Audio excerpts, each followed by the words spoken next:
Madame, Monsieur, bonsoir et bienvenue dans l'invité de la rédaction de Média TV. Après de nombreux livres et essais dans la psychanalyse au pays des saints, un psy dans la cité, comment les jeunes changent nos vies, le cours suspect, la psychanalyse, volontaire d'islam, désir et sexualité. Dernièrement, des djinns à la psychanalyse, en plus de nombreux ouvrages collectifs. L'infatigable psychiatre et psychanalyste et écrivain, Dr Jaïl Benani, vient de publier un nouvel ouvrage aux éditions La Croisée des Chemins, intitulé L'espoir viendra du Sud, coécrit avec Roland Gori, professeur honoraire de psychopathologie clinique à l'université d'Aix-Marseille. Un livre où les deux auteurs et amis partagent avec le lecteur une trentaine de lettres échangées durant une année en plein Covid.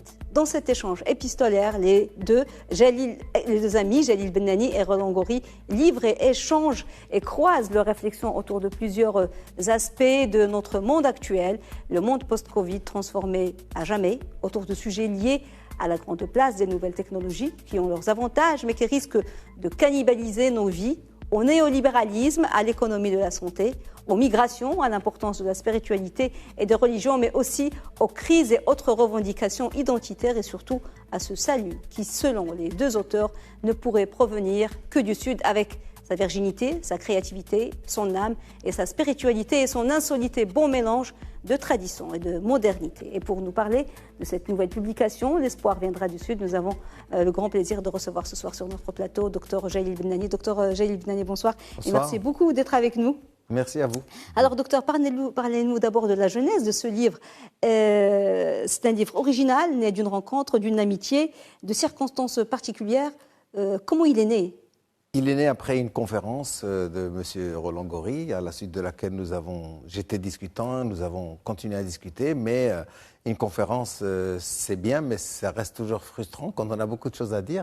Et nous avons décidé de poursuivre notre échange par des lettres mail. Hein, voilà. Donc c'était d'abord c'est l'époque qui le veut, n'est-ce pas ? Et puis ensuite, bien sûr, c'était ça a démarré avant le Covid, en fait. Hein. Ça a démarré avant le Covid, donc ce n'était pas une décision prise parce que nous étions en confinement, mais c'est sûr que le confinement, il a renforcé aussi ce désir d'échanger, de partager, d'où le côté à la fois intime et professionnel. Il y a plusieurs registres. Il y a un registre intime, il y a un registre professionnel, il y a un registre engagé, socialement, politiquement. Et donc, c'était au départ un désir d'écrire, parce que l'écriture, c'est quelque chose qui engage l'intimité, l'amitié, des choses profondes et des choses aussi qui peuvent être banales, mais qu'on a envie de dire spontanément. Et le désir d'en faire une publication est venu par la suite, parce que finalement, on s'est rendu compte que ce serait dommage que ça reste juste entre nous, qu'il y avait des questions essentielles qui nous paraissait essentiel de notre temps, et donc on a pensé donc en faire une publication. C'est un beau livre parce qu'il n'était pas du tout prémédité, il est venu d'une manière spontanée. Vous étiez déjà sur un autre livre, notamment des djinns à la psychanalyse, et ce livre est venu, d'où beaucoup de passages où parce que c'est authentique, ce sont des lettres, vous n'avez pas voulu enlever des choses qui relèvent de l'intime, parce que ça reste des lettres. Vous avez gardé les lettres, les échanges tels qu'ils ont été échangés entre vous. Oui, tout à fait. Mais écoutez, c'est important. Je veux dire, si on veut donner au lecteur une vraie correspondance, il ne faut pas l'épurer. Parce que si on l'épure, c'est autre chose, vous voyez. Et nous avons gardé même les marques d'intimité et certains passages aussi tout à fait personnels que vous ne trouverez jamais dans un de mes essais. Mais il faut aussi montrer qu'est-ce que c'est que l'écriture. L'écriture, elle engage le plus profond de nous-mêmes. Et l'écriture, elle a aussi quelque chose, elle a sa propre spontanéité qui n'est pas comme la parole, mais quand on écrit, il y a des choses de nous qui se révèlent à nous-mêmes en écrivant. C'est pour ça qu'on dit que l'écriture, c'est le corps, vous voyez. Hein, l'écriture, elle peut précéder, même, ce sont des traces, elle peut même précéder la parole. C'est une logique différente. Donc, voilà, donc c'est un engagement. Et puis, c'est important aussi que des psychanalystes s'engagent et dialoguent sur leur temps, sur la société. On connaît, Dr Jaïl, votre ouverture sur beaucoup d'autres disciplines. Vous n'êtes pas en autarcie dans votre tour d'ivoire. C'est pas comme ça que vous concevez votre métier, en tout cas. Mais que deux psychanalyses, psychiatre, lui, psychanalyste. Oui, lui, psychologue, il est professeur de psychopathologie. Psychopathologie, s'intéresse à ce sujet, à divers domaines, philosophie, politique, histoire, santé. On se serait attendu à ce que ce soit des sociologues ou bien des philosophes qui commettent un tel livre. Écoutez, c'est intéressant de voir que nous sommes du côté français au sud, à Marseille, oui. Au Maroc, donc, qui est le sud et qui est le nord de l'Afrique, mais oui. qui est l'Afrique. Mais nous avons en commun la Méditerranée. La Méditerranée qui est chargée d'histoire, qui est un berceau de civilisation, où se sont croisées des langues, des voyages. Vous voyez? Et donc, nous avons des choses en commun. Oui. Nous sommes méditerranéens. Je peux être plus proche d'un Marseillais que d'un Nordique. Clair. Vous voyez, nous partageons des choses. Et évidemment, nous avons déjà, nous nous connaissions depuis 20 ans. Nous avons aussi nos travaux et tout ça. Et l'occasion était très belle de croiser ces questions avec des différences. Il y a des moments où on voit les différences, où il s'exprime bien en tant qu'Européen, où je m'exprime en tant que Maghrébin, vous voyez, et même africain, et même dans certaines lectures, il y a des passages où on a échangé autour de la peste de Camus, hein, où on a eu un petit échange avec des différences, notamment sur la question du sacré. On va y revenir peut-être. Oui, justement, avant de parler du fond du livre, je voudrais quand même parler du préfacier qui n'est pas n'importe qui, Souleymane Bachir Diagne, qui est un grand philosophe et un grand penseur sénégalais. Comment racontez-nous l'histoire de cette préface? Écoutez, quand on se pose des questions sur une publication, hein, parce qu'il ne faut jamais être sûr de ce que... Je veux dire, on ne peut pas être sûr de la réception d'un travail écrit. Donc, l'idée est venue, elle était de Roland Gori, de trouver un préfacier. On a évoqué des noms. Et puis, comme, en fait, vous savez, même le titre, il s'est imposé à la fin. Hein. Le titre n'est pas venu au début. On a vu que, justement, le sud de la France, le Maroc, on a vu qu'on évoquait beaucoup de choses. Du sud, on a vu nos points communs. Donc, le titre, il a été travaillé. C'était la dernière version du titre. Et à ce moment-là, bon, j'avais déjà eu l'occasion d'échanger avec M. Diagne et de garder son contact. Et je me suis dit, bon, on va lui proposer. D'abord, ce sera notre premier lecteur. Et s'il apprécie et qu'il veut en faire une préface, ce sera pas simplement un honneur, mais ce sera un plus. Bien sûr. Parce que ce sera un plus. C'est un homme du Sud, c'est un homme qui a une réflexion sur justement tout ce dont nous traitons, sur le métissage, sur la multiculturalité, sur le multilinguisme, sur l'avenir, vous voyez. Il a fait d'ailleurs... Et donc il a fait cette préface qui, évidemment, vient vraiment... magistralement compléter le livre et donner une ouverture au livre. Absolument, c'est un cadeau, c'est une cerise sur le gâteau. Et justement, dans la préface du livre, Diagne écrit « L'espoir viendra du Sud » quand il parle de votre livre, est une illustration parfaite de ce genre nouveau pour temps de Covid, une méditation épistolaire où deux voies s'entrecroisent. Et il rajoute un peu plus loin, ce monde néolibéral et néocolonisé est celui de profondes inégalités sur lesquelles la crise Covid a projeté la lumière la plus crue. Qu'est-ce qui a changé principalement dans nos vies, dans notre monde, de manière irréversible avec cette pandémie? Vous savez, vous vous rappelez qu'on disait pendant la pandémie qu'on est à la fois proche et lointain, hein, qu'on est seul ensemble. Il y avait des choses comme ça qui circulaient. Et je pense qu'elle a révélé à la fois les souffrances et puis cette part d'humanité, puisque s'il y a une chose qui a été mondialisée, c'est bien la pandémie, vous voyez. Donc, elle nous a interrogés sur notre humanité et sur le fait que c'est autour de choses comme ça que le monde pourrait se réunir, parce qu'après tout, tout ce qui a été les promesses de la globalisation n'ont pas amené justement les promesses. Les inégalités sont restées, vous voyez, et au niveau culturel, il n'y a pas eu mondialisation. Donc, elle a jeté une lumière à la fois sur les inégalités, sur les insuffisances, sur les souffrances, mais elle a jeté aussi une lumière sur ce que pourrait être notre futur, c'est-à-dire si on tient compte de ce qu'elle a apporté.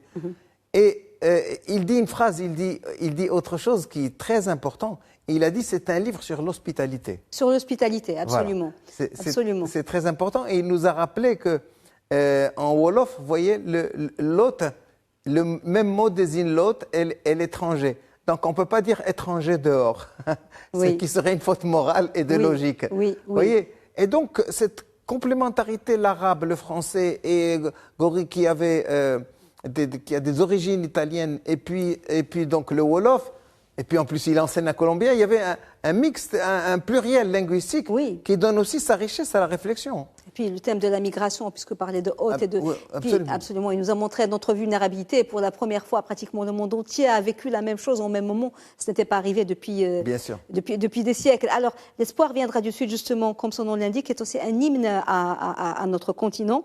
Pendant longtemps exploité, sous-estimé, marginalisé, parfois méprisé, vu d'en haut en tout cas.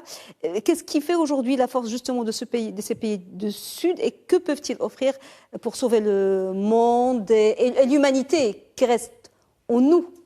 Pour partir justement du Covid, d'abord, vous savez qu'il y a eu des déclarations afro-pessimistes, comme a dit le grand économiste Felwine Sarr, sur le fait que ça allait être une catastrophe en Afrique. Finalement, ils étaient les moins touchés. Ça n'a pas été, vous voyez. Donc, quand même, l'Afrique s'est débrouillée avec ses moyens et il n'y a pas eu le catastrophisme annoncé. Le Maroc, je le dis très vite, mais tout le monde sait que le Maroc s'en est très bien sorti grâce à la fois aux mesures qui ont été prises et grâce aussi à, si vous voulez, ce qui constitue le tissu social marocain, c'est-à-dire à la fois de cette pluralité identitaire qui existe au Maroc, du tissu communautaire, de la présence, de la cohésion, de la spiritualité, de la présence forte de la monarchie, vous voyez, donc qui était dans la tradition du Marzen en fait. Depuis le 15e, on a vu comment le Marzen gérait justement les épidémies en ouvrant les casernes, etc. Et voilà, donc il y a eu cet ensemble. Et le Maroc, c'est sûr qu'il a donné l'exemple. Alors, donc d'abord, c'est un espoir.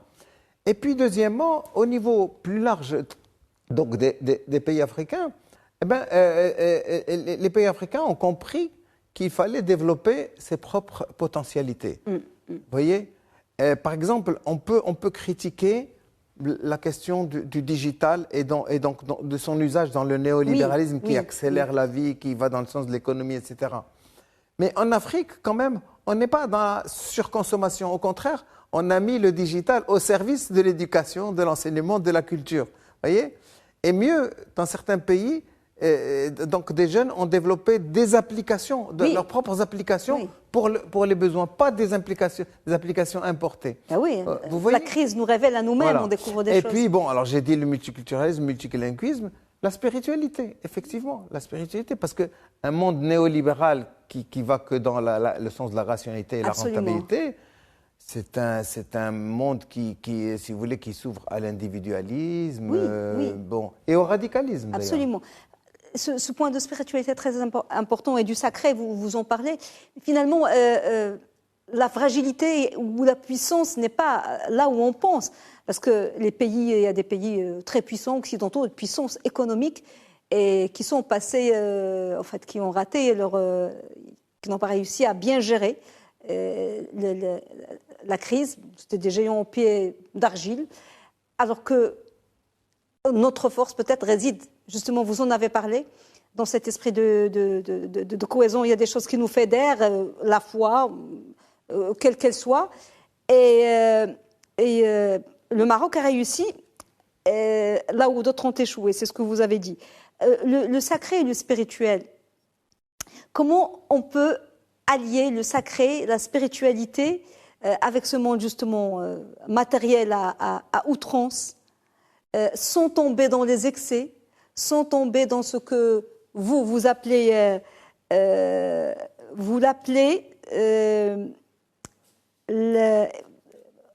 Hassan Rachid parle d'identité molle, et vous, j'avais noté, vous l'appelez les identités essentialisées. Oui. Ou rigides. Alors, et on est plein dedans, la montée des extrémismes de tous côtés. Alors, écoutez, il y a plusieurs choses. Vous savez, l'Occident donc a connu évidemment, je veux dire, son rayonnement, je veux dire, avec les sciences, avec donc le siècle des Lumières. Et la science est incontestablement un progrès, vous voyez, pour l'humanité. Mais ce qui a été décrit comme Désenchantement du monde. Je Oui. fais référence à Max Weber. C'est quelque chose, si vous voulez, où il y a eu recul des croyances au profit donc des avancées scientifiques.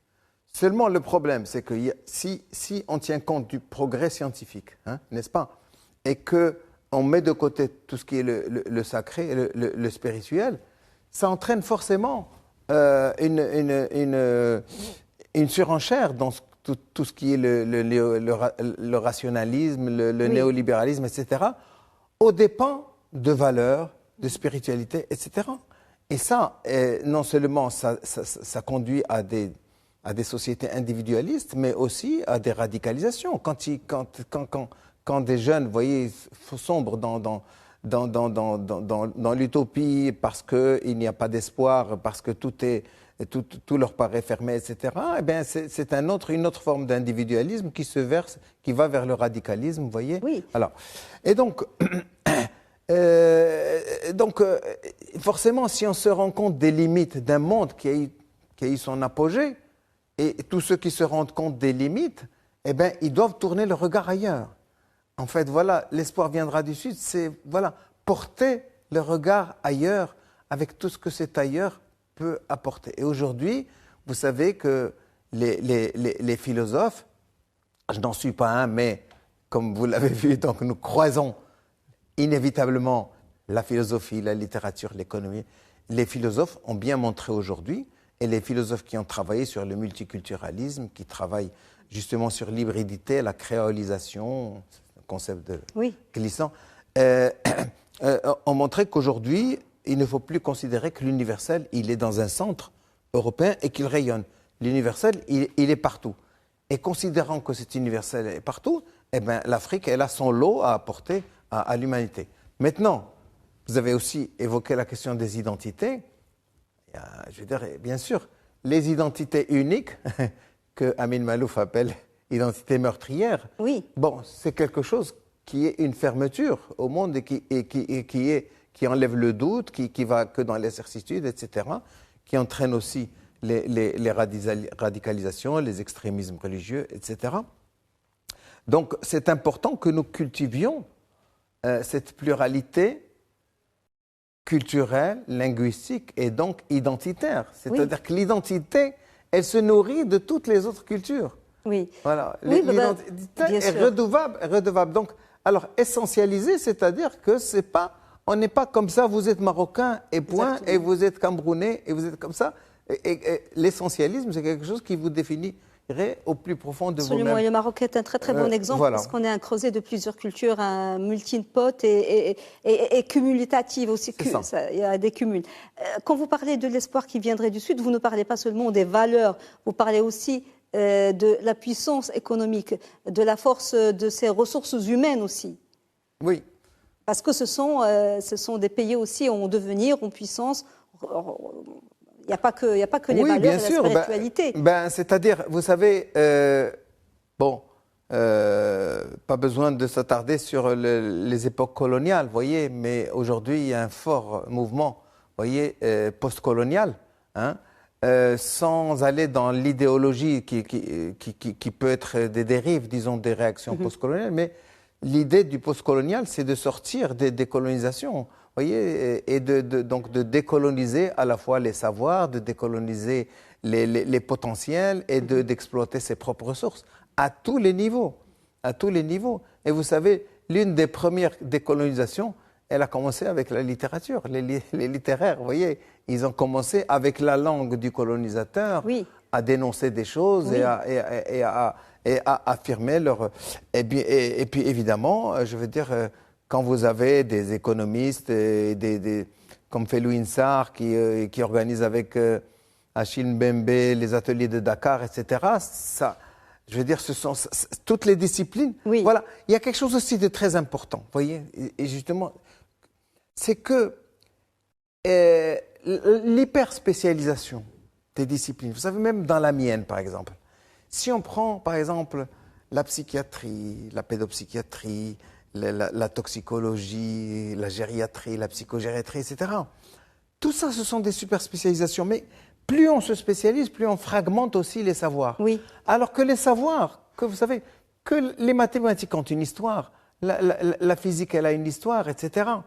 Et les rencontres pluridisciplinaires, c'est quelque chose qui permet justement de refaire bouger toutes les... Aujourd'hui, qu'est-ce qu'on dit aujourd'hui au Maroc? Qu'est-ce qu'on a vu depuis le salon de Rabat et même avant?